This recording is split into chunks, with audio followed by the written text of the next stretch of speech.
오는 2020년 양심적 병역 거부자를 위한 대체 복무제도 시행을 앞두고 복무 내용과 기간 등을 둘러싼 공방이 치열합니다.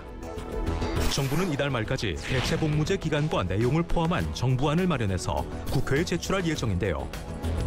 대체 복무제를 포함한 병역법 개정안의 쟁점은 무엇인지 하나님의 법, 세상의 법에서 알아봅니다. 하나님의 법, 세상의 법, 이재만 변호사님 나오셨습니다. 변호사님 안녕하세요. 네, 안녕하세요. 요즘에 그 대체 복무법에 대해서 그 대체 복무제에 대해서 이제 공방이 치열한 것 같습니다. 예, 어떤 내용들입니까, 변호사님? 지난 6월에 이제 헌법재판소에서 그 대체 복무제도가 없는 병역법은 이제 한정적으로 위헌이니까 이제 내년 12월까지 그 병역법을 개정해라 이런 결정이 났죠. 그래서 지금 현재 이제 그 여당에서는 한 44개월 정도의 복무 기간은 44개월 정도로 하고 그리고 주로 이제 전쟁을 예방할 수 있는 뭐 지뢰 제거라든지 뭐 이런데 아니면 이제 보훈 사업에 관련된 그런 업종에서 이제 업무 강도가 현역하고 비슷한 정도의 그런 정도의 기간은 이제 적어도 2배 이상 이런 이제 대체제를 이제 준비하고 있고요. 또 이제 야당의 경우에는 한 1.5배 정도가 이제 적정하지 않겠느냐.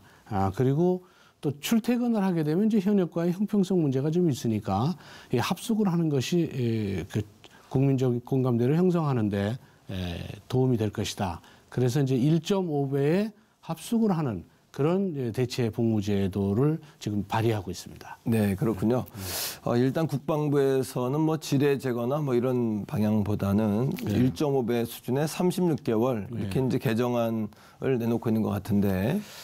이제 국방부 이제 2가지 안을 내놨죠. 이제 대체 복무제 기간을 이제 1.5배 안과 이제 2배 안. 1.5배에서 2배 사이 정도의 이제 그런 안을 갖고 있고요.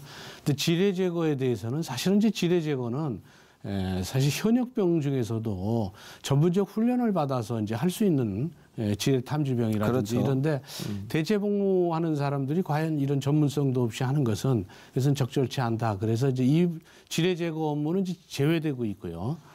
그리고 또 병역 기피에 대한 악용을 막기 위해서는 뭐 어떤 특단의 뭐 대책이 있어야 되지 않느냐에 대해서 대체역 복무에 대해서 적격성을 심사하는 심사위원회를 만들어서 그 심사위원회를 통해서 적격성을 판단해서 결국 대체 복무를 시킬지 여부를 판단하겠다. 그렇군요.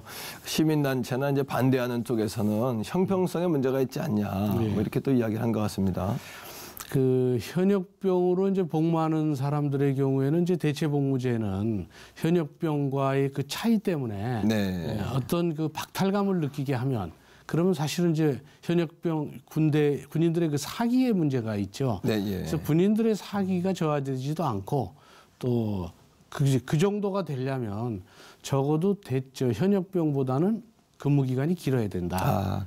그래서 결국은 이제 제일 중요한 것은 대체 복무제도가 현역병과의 어떤 그 차이가 없고 현역병이 박탈감을 느끼지 않도록 하기 위한 점 하나와 또 대체 복무제의 업무 강도나 업무 기간이 이 정도라면 현역병과의 별 차이, 뭐 박탈감을 느끼지 않을 정도다라고 생각할 정도의 국민적 공감대가 형성될 수 있는 그런 정도의 업무 기간과 업무 강도와 뭐 합숙이라든지 이런 부분들이 정해져야 되죠. 그렇군요. 하지만 이제 해외 사례에서 보면 복무 기간이 2배 이상 될 경우에는 좀 징벌적 성격이 있지 않냐, 뭐 이런 얘기도 있는 것 같습니다.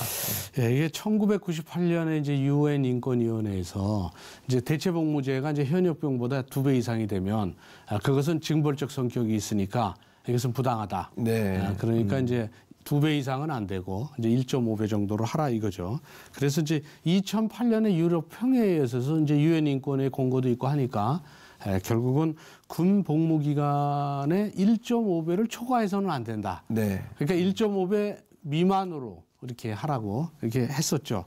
또 프랑스 정부가 이제 2배로 했습니다. 대체 복무를. 이 점에 대해서 베니스 위원회는 이제 징벌적 성격을 띈 것이다. 이렇게 이제 판단한 그런 사례도 있죠. 그래서 이제 외국 사례 보면 스위스나 오스트리아의 경우는 1.5배, 근데 독일과 노르웨이는 이제 현역 복무 기간하고 여긴 동일하게 있고요. 그리스 경우가 이제 2배의 기간을 설정하고 있습니다. 그래서 결국 이제 국민적 공감대를 이끌어내려면 적어도 현역 복무 기간보다는 길어야 되니까 한 1.5배 정도는 돼야 될 것 같고 또 출퇴근이 아닌 합숙 형태의 근무 형태가 돼야 될 거라고 봅니다. 그렇군요. 사실 그 양심이라는 것을 우리가 판단한다는 것은 당초부터 참 곤란한 문제였는데 이 부분에 대해서 이제 국방부에서 내온 대안이 있습니까? 어떻습니까? 이게 이제 제일 중요한 것은 이제 그 악용 사례를 그렇죠. 걸러내야 되죠. 맞습니다. 예. 그래서 이제 악용 사례를 걸러내기 위해서는 이제 보통 이제 그 집정 거부를 하는 게 거의 99% 뭐 거의 97, 8%가 여호와의 증인이죠. 아, 그렇군요. 이게 이제 갑자기 이제 군대 가기 직전에 여호와의 증인에 뭐 입교한다든지 뭐 그렇게 된다면 그런 경우는 이제 인정하기 좀 어렵겠죠.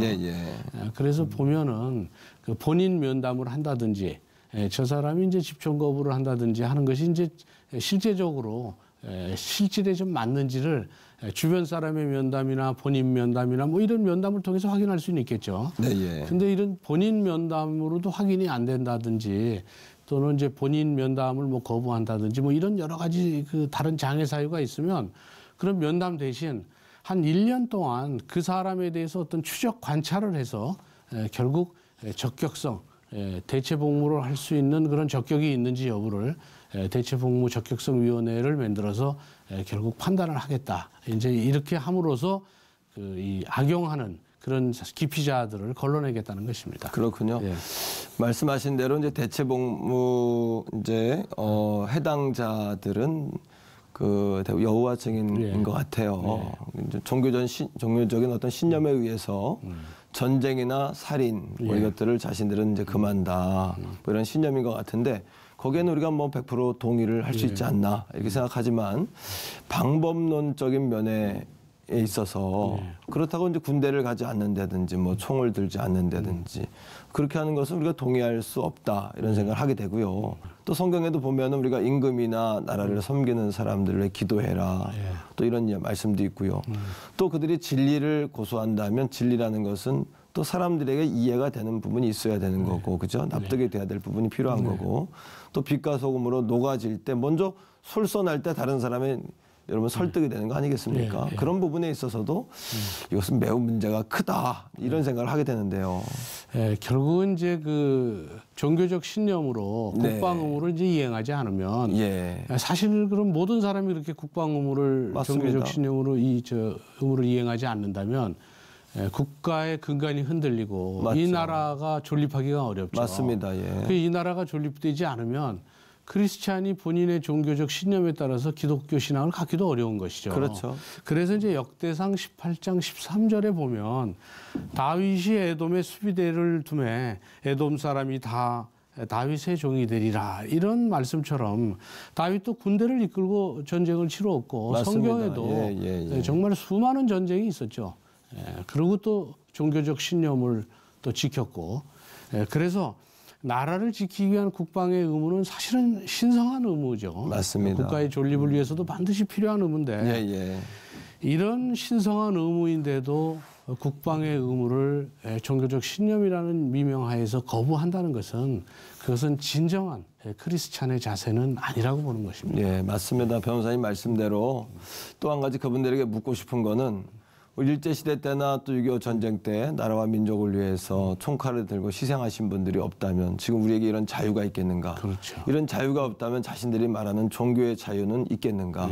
이런 거에 대해 질문을 하고 싶고 또 지금 젊은 세대, 우리 자녀 세대의 부모님들이나 그 젊은 세대는 앞으로 이 나라, 이 민족에 대해서 미래에 대해서 어떻게 생각할 것인가? 라는 생각을 좀 깊이 해보게 되고요. 이런 판단도 좀 잘 해줬으면 좋겠다. 이런 생각을 다시 한번 하게 됩니다. 변호사님 오늘 말씀 고맙습니다. 감사합니다.